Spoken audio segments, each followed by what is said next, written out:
Parece que agora a gente tá ok. Marcelo Aro, vamos começar de novo, porque eu não quero perder nada dessa informação. Eu perguntei como é que se deu esse episódio, né? Você estava aí falando que essa é a causa da sua vida, então vamos começar de novo, que a gente perdeu alguns pontos importantes aí da sua fala. Vamos sim, Carol, tá me escutando? Vamos lá, vamos ver. Ótimo, então vamos lá. É porque eu tô em Barcelona aqui e aí peguei uma rede Wi-Fi aqui, tomara que dê certo. Mas, Carol, eu tava comentando que a gente, enquanto defensor da pessoa com doença rara, da pessoa com deficiência, a gente não busca só soluções de políticas públicas. A gente procura também dar visibilidade para a causa e, mais do que isso, a gente tenta suavizar um pouco a vida do doente. E lá na Casa de Maria nós atendemos muitos doentes raros e todos fanáticos com futebol.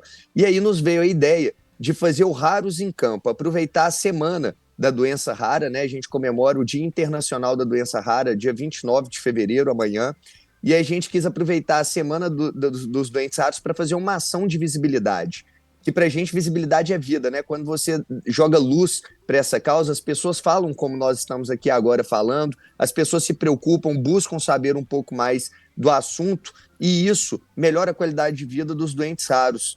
E aí, Carol, então nós bolamos os Raros em Campo, que é uma iniciativa da Federação Mineira de Futebol, junto com os clubes, né? Nesse ano participou o Atlético e o América, onde os jogadores entraram em campo com cada jogador, em vez do nome na camisa, com o nome de uma doença rara, e os doentes raros também entraram com os jogadores em campo. E o Hulk estava com a doença da Cornélia Delange, que é a doença da Mariazinha, minha filha, e ele entrou com ela no colo. E aí, então, essa imagem rodou o mundo, né? Mas mais do que a imagem ter rodado o mundo, para mim, Carol, o importante é que as pessoas agora estão falando sobre o assunto. As pessoas estão falando sobre doenças raras. Nós temos muita coisa, Carol, que depende de visibilidade. Através dessa entrevista nossa aqui, às vezes uma mãe que o filho nasceu e acha que tem algum problema, que tem alguma coisa que é diferente na criança, escutando a nossa entrevista, ela pode falar assim, pode ser que meu filho tenha uma doença rara. E aí ela vai buscar os médicos e talvez de fato tenha. E se nós tivermos o diagnóstico na hora certa, a gente previne muitas sequelas que podem acontecer na vida do doente raro, inclusive a gente muitas vezes salva a vida desse doente raro que sem um tratamento adequado, sem uma medicação adequada, pode vir a óbito. Então, para a gente é muito importante falar sobre o assunto. Marcelo, aproveitar, né, nos últimos anos a gente vem falando mais sobre as doenças raras e mesmo assim, né, mesmo com alguns avanços dentro aqui do nosso país, a gente tem muitos desafios. Quais são os principais desafios que nós temos hoje no nosso país?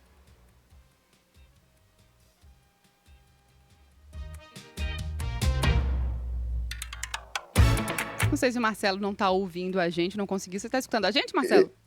Eu estava escutando o João. O João falou que ainda tem muitos desafios e aí cortou para mim, Carol. É isso mesmo, Marcelo. Eu queria que você falasse desses desafios que nós temos no nosso país. Temos muito. João, por exemplo, se me permite aqui, que é um assunto técnico, mas importante, hoje nós temos no Brasil somente 230 geneticistas. O geneticista é um médico que dá o diagnóstico correto da doença rara. Só 230 para uma população de mais de 200 milhões de pessoas. Em Minas Gerais, a gente chega a ter somente 30 geneticistas para uma população de 22 milhões de pessoas. É muito pouco. Por que isso? Porque hoje, no curso de medicina, as pessoas não estudam mais genética, né? Não tem essa matéria na grade curricular. E isso faz com que um doente raro, por exemplo, passe por 10 médicos antes de ter o diagnóstico correto.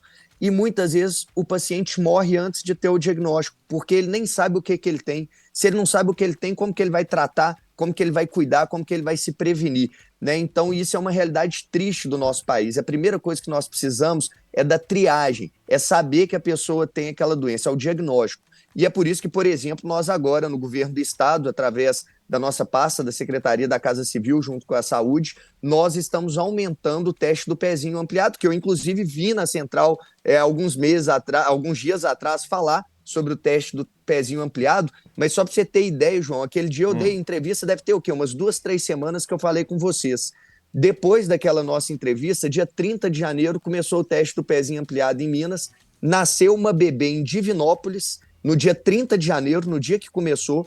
No dia 8 de fevereiro, foi detectado que ela tinha a AME, né, atrofia muscular espinhal, porque chegou o exame na UFMG e eles conseguiram identificar. A gente trouxe essa bebê para Belo Horizonte, a mãe dela é menor de idade, situação de vulnerabilidade. Estamos cuidando da bebê, dando tratamento específico. Ela tomou uma medicação via oral e ela não vai ter mais sequela da AME. Ou seja, ela vai ter uma vida típica, uma vida normal daqui para frente. Isso é muito bom, né? Isso faz toda a diferença. A gente salvou uma vida com o teste do pezinho ampliado. E eu tenho certeza que a gente vai salvar muitas outras vidas com o teste do pezinho ampliado. Por quê? Porque é diagnóstico na hora certa. Se a gente entra com a medicação e com o tratamento na hora certa, a gente impede as sequelas, a gente impede a evolução da doença, a gente salva vidas. Então é muito importante, mas ainda é hoje um grande gargalo, um grande desafio que nós temos aí no Brasil. Marcelo, tem uma situação que a gente vê muito, eu mesmo já fiz algumas matérias até antes de vir para a rádio aqui, da mucopolissacaridose. Me lembro bem de ter feito uma matéria aqui em relação a pacientes que estavam sem medicamento. E, inclusive, aquela questão de entrar na justiça para ter esses medicamentos. Esse desafio continua, Marcelo, ou agora a situação está um pouco mais tranquila em relação a isso? João, sendo muito sincero com você me conhece, sabe que eu sou bem objetivo. A situação melhorou, mas ela não está solucionada. Nós ainda temos problema em relação à medicação da mucopolissacaridose.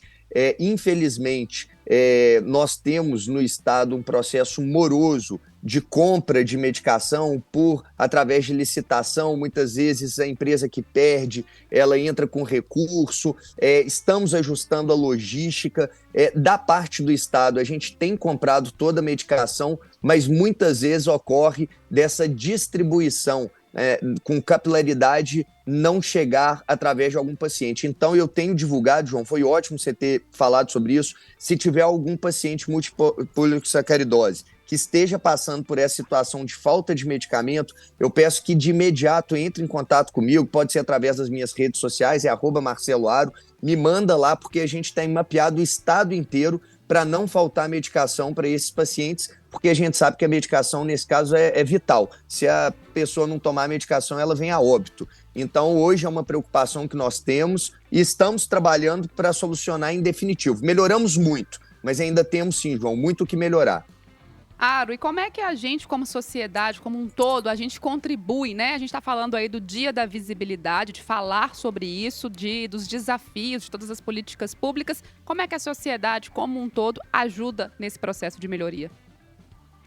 Carol, primeira coisa é a gente entender que não tem problema as pessoas serem diferentes, né?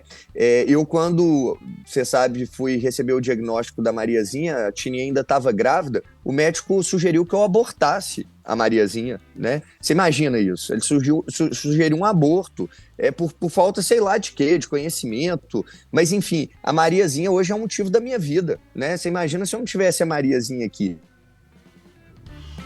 Que o diferente, ele não é ruim, né? Às vezes as pessoas acham que o diferente é ruim, ele não é ruim, ele é diferente e a gente tem que saber lidar com o diferente. Então, Carol, eu acho que a sociedade civil, se ela pudesse ser mais inclusiva, sabe? Quando eu ando com a Mariazinha no shopping, a Mariazinha, ela parece um parque de diversão, porque todo mundo para olhar. E as pessoas precisam acostumar um pouco mais com o diferente, né? Serem inclusivas, darem preferência para essas pessoas, entenderem as dificuldades dessas pessoas. Nós precisamos de falar de inclusão, sabe? Inclusão em todos os sentidos para a pessoa com deficiência, inclusão no mercado de trabalho, inclusão na educação, inclusão na vida social, né, daquela pessoa. Então tem muito o que fazer e, sobretudo, Carol, falar sobre o assunto.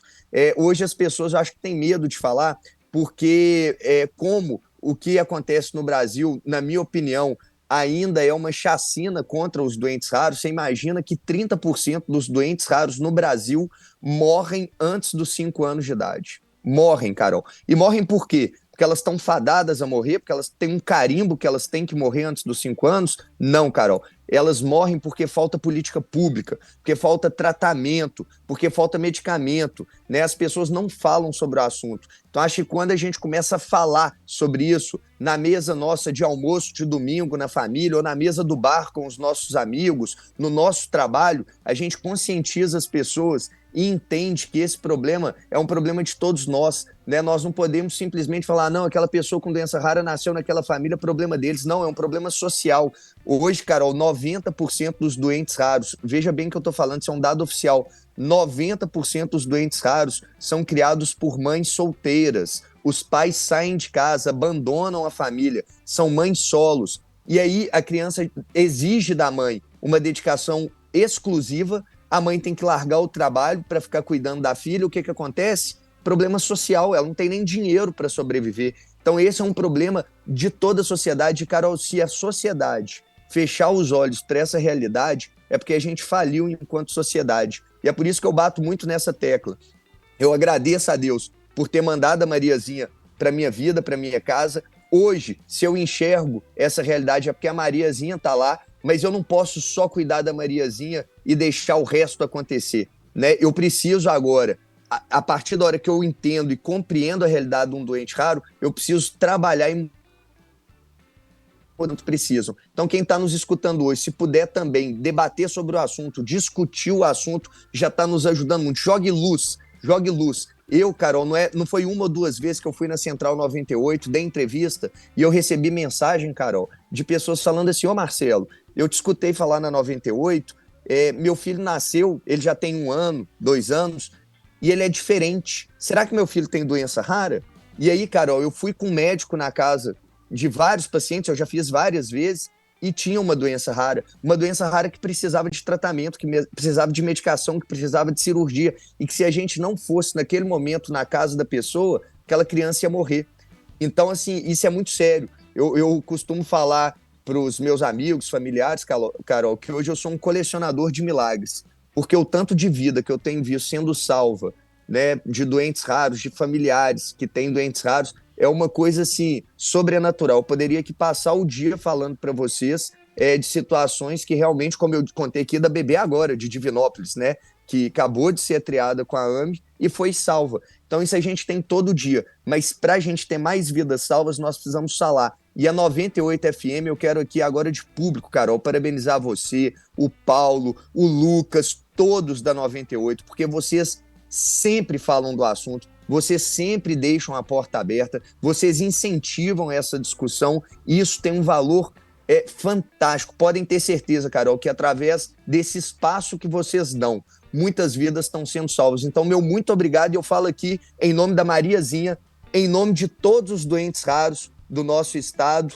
em nome do governo do estado, que hoje sou secretário-chefe da Casa Civil, mas eu quero deixar meu muito obrigado a vocês, que sempre nos ajudam a divulgar essa pauta tão importante. Para se ter uma ideia, e concluo, Carol, para não ficar longo, hoje, segundo a Organização Mundial da Saúde, eu estou em Barcelona, Carol, para falar de doença rara. Eu vim aqui para fazer uma reunião com a Eurordes, que é referência em doenças raras na Europa, mas o trabalho que a gente tem feito em Minas já está virando referência aqui.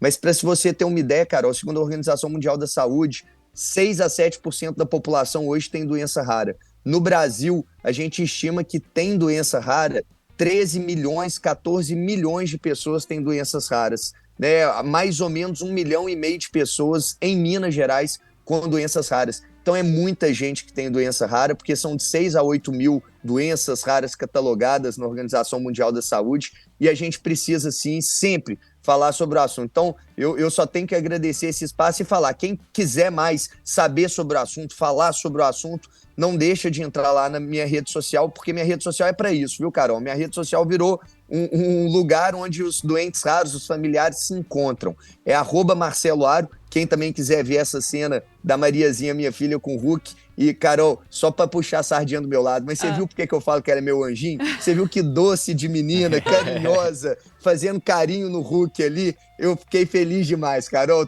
Fiquei emocionado quando eu vi o presidente do Atlético, o Sérgio, me ligou e falou: olha, Marcelo, nós vamos mandar fazer um grafite com aquela imagem no paredão da Arena MRV. E eu comecei a chorar quando ele me falou, porque realmente foi muito emocionante, rodou o mundo, né? Foi para Argentina, Itália, essa imagem, e é algo que toca meu coração, porque a Maria é o motivo da minha vida. A Maria é a coisa mais linda, o maior milagre que Deus podia ter feito por mim foi ter mandado a Mariazinha. Então, pensa num pai que tá feliz aqui, viu, Carol? Com certeza, todos ficamos emocionados, né? E nada a agradecer, a gente tá cumprindo o nosso papel aqui, fazendo aquilo que precisa ser feito, portas sempre abertas para você, a gente sempre falando sobre esse assunto. Ara, obrigada demais por esse bate-papo, por essa conversa e mais uma vez aí te parabenizar também por essa luta, viu?